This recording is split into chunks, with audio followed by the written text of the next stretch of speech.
Umamin ka nga sa akin, Brianna. Bakit ang daming pera ng wallet mo? Hindi ko po alam, Your Honor.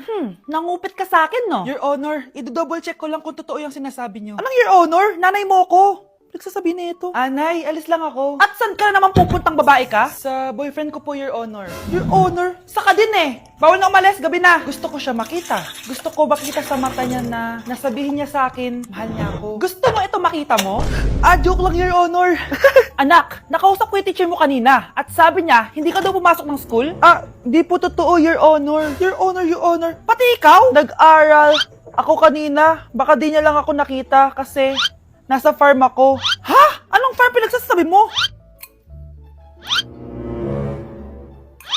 Anak, ba't dila ka ng dila? Butiki ka ba? Nay, sorry. Uso kasi ito, Nay. Ayun na naman tayo sa mga uso-uso. Hindi kayo napapagod, no? Tigilan nyo yan. Mga anak, kaya na tayo. Yes, Your Honor. Nandito na kami, Your Honor. Tama na Your Honor nyo. Your Honor, kain na tayo. Tama na! Tumigil na kayo! Your Honor!